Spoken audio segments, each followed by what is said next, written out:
Pathmark is the intelligent tool for website lead generation. With increasing online competition, over 98% of website visitors don't convert. The ability to successfully show your value proposition and support visitors in their buying journey separates you from the competition online. Pathmark qualifies and converts leads on your website by figuring out where they are in the buying journey and influencing them in key decision moments with relevant micro experiences like case studies, intro videos, and much more. Stay relevant to your visitors and increase conversions by 50%. Add Pathmark to your website in seconds. Let the AI do all the work and get 50% more qualified leads while you keep doing marketing and sales as usual. Check us out, pathmark.com. Welcome to today's episode. Let's talk about today's guest. We have Caleb Clark, Chief Partnership Officer and co-founder there at Hook and Ladder Digital. How are you doing today, Caleb? I'm good. Thanks for having me. It's great to have you on. A little bit excited to learn a little bit more about Hook and Ladder. Well, let's kick it off with that then, right, Caleb? In your own words, tell us a little bit more. We're a digital marketing company that works with organizations that have underperforming marketing systems, and that underperformance shows up as a cost center. And the underperformance is directly tied to a capacity or expertise constraint they have.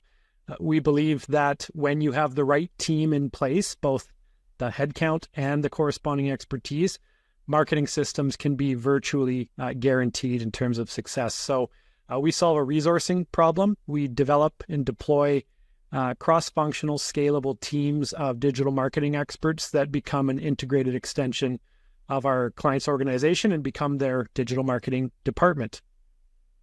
Perfect. Awesome. Thank you so much for sharing that. And so that way our listeners could get a good understanding there of Hook and Ladder Digital. What would you say is that key problem and that you guys like to solve for clients? Marketing systems that exist within organizations where the leader, either the CEO or the marketing leader, is frustrated because the accountability of the marketing system is tied too much to activities, not to business outcomes. There's a concern that it is an ongoing cost center with no line of sight towards business impact and outcome. That's ultimately the biggest concern. We're doing a lot of things, but we don't really know if it's creating anything of meaningful value. Definitely. I think that there's a lot like that. So awesome to hear that from Hook and Ladder tackling that.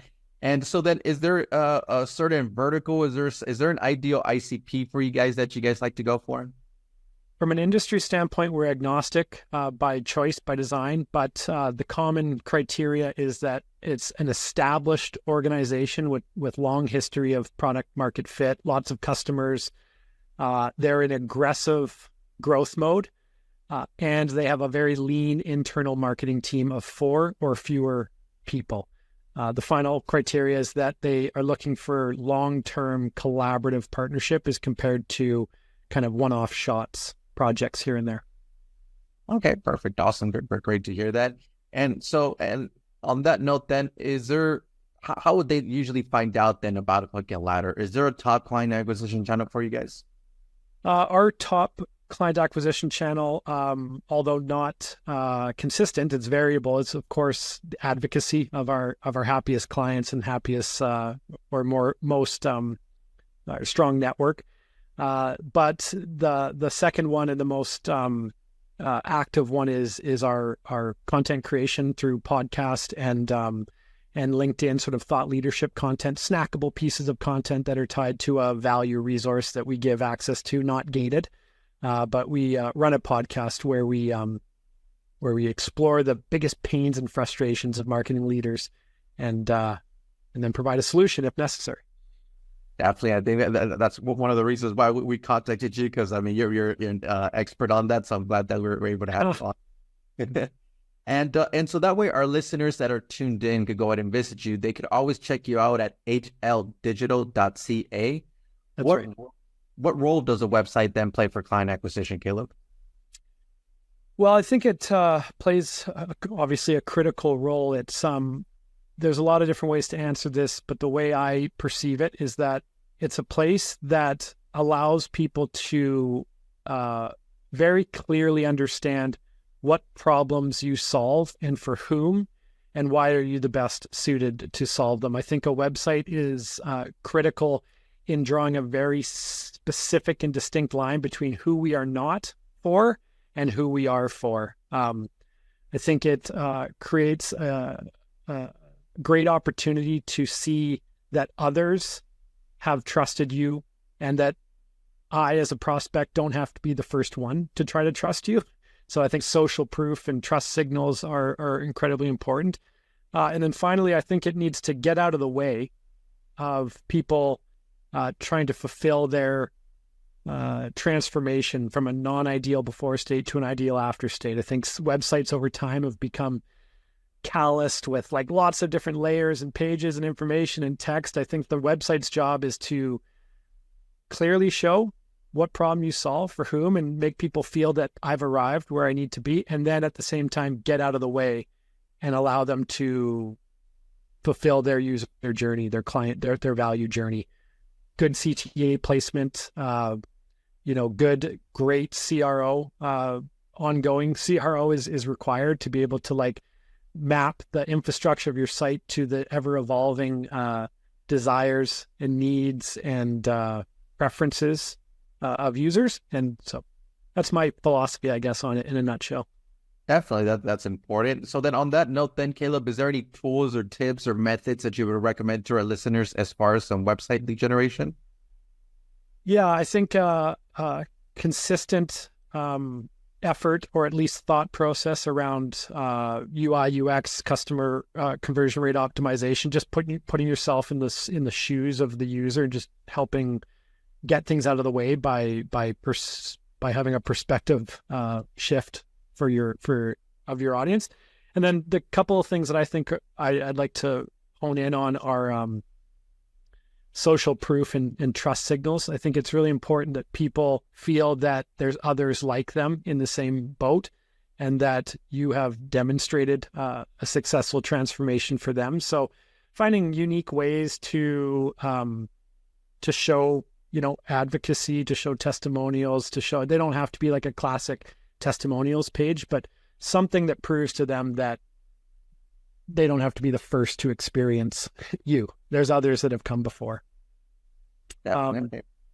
Tools. I'm not actually a very technical marketer. We have a strong website team, but I just think when there's an exploration around different plugins and tools, they should all be routed through the lens of, does this make my user's experience better or less good?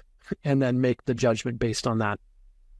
Definitely important. Right. Well, thank you so much for those tips on methods. Caleb, let's switch gears a little bit and let's talk about you as a leader. You being the co-founder and chief partnership officer there for Hook and Ladder Digital, what are some key tasks you'd like to do on a daily basis? In terms of improving myself as a leader, or what I do? Yeah, what'd you do there to help and grow Hook and Ladder Digital? Yeah, so it's gone in phases. I mean, we launched in 2011. For the first 5-6 years, it was kind of a 4-person shop. And then I think the best decision I made was, along with my co-founder, is to invest in talent and people and allow these people to grow into whatever their version of potential fulfillment is. So leadership opportunities. So we focus almost exclusively on being a world-class place to work. We have a very strong process and set of systems for establishing strong bench talent, allowing them to graduate to whatever their version of growth looks like. And then just pivoting to making sure that our job and my job, along with my co-founder, is just to keep the main thing, keep communicating what the North Star is. Where are we trying to do? What is our mission, our purpose? But not then go into the next step, which is telling, here's how to do it. So making the main thing, and making that publicly available and often repeated, but then trusting on the very unique expertise and experience of our team to establish that how we're going to do it. The last thing I'll say is from a decision standpoint, our best decision is we adopted the Great Game of Business methodology, where essentially we open the books, the P&L statement, to everybody on the team. we assign ownership of different lines, like revenue lines or expense lines, to different members of the team so they can own those and report on them and forecast against them. And then, carve out a certain percentage of profits and make that available for everybody to benefit from the gain. So creating an organization of owners.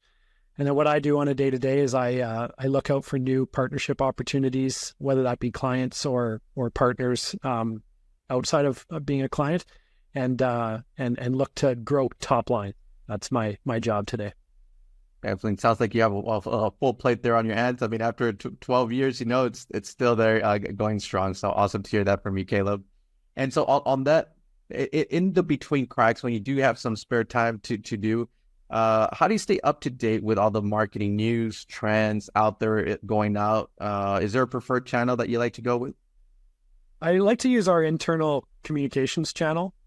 We use Google Chat and then another tool called Gather and then Monday. And I just try to jump in on meetings or discussions as an observer, because I think that the experts that we have on our team are dedicating a majority of their time to digging into these things. And I like to hear from their perspective. So that's my usual professional development in the disciplines of marketing, is just being a fly on the wall for the people on our team, much more qualified than I am on these areas. And then a very specific group that we've partnered up with for a long time it's called Digital Marketer, run by Ryan Dice. They have amazing sort of guides and tools and lessons and checklists just to keep top of mind. So I do a few things, but I go deep on those few things. Digitalmarketer.com, and exploring the conversations happening internally at our organization. Definitely. And I mean, that goes to what you mentioned, right? Invest in talent. So that way they can go ahead and give you the best options. So awesome to hear that from you, Caleb. And well, let's jump into our next section then here, Caleb, which is our rapid fire question rounds. Are you ready for them? Sure. Awesome. Then first off, Caleb, what is the last book that you read? And the last book that I read would have to be The Soul of Money. So like revisiting and exploring your relationship with money, good, bad. I think it's depending on our upbringings individually, we have a different relationship with money, and that can trickle into how we sell, how we do our marketing activities and campaigns. So that's an interesting one, The Soul of Money. Okay, great read there for our listeners. Next up then is, if there would be no boundaries in technology, what would be that one thing that you want to have fixed for your role as a marketer today? A way to, I think a lot of times we feel like we're working for the algorithm, not working for our customers or our target market. So something that allows us to, untether ourselves from how the algorithm wants to optimize our campaigns or systems, but more focused on really, really tight and dialed and relevant targeting from not just a demographic standpoint, but like a scenario-based or psychographic standpoint. So better targeting to more relevance and less reliance on, meta algorithms, Google algorithms, etc. Okay, perfect. Thank you so much for that. Next up then is, if there's one repetitive task that you could automate, what would that be? One repetitive task I could automate, what would that be? I think it's a tough one, because copywriting is the most, I think, unheralded and they don't get enough credit. Copywriting is such a magic when done right.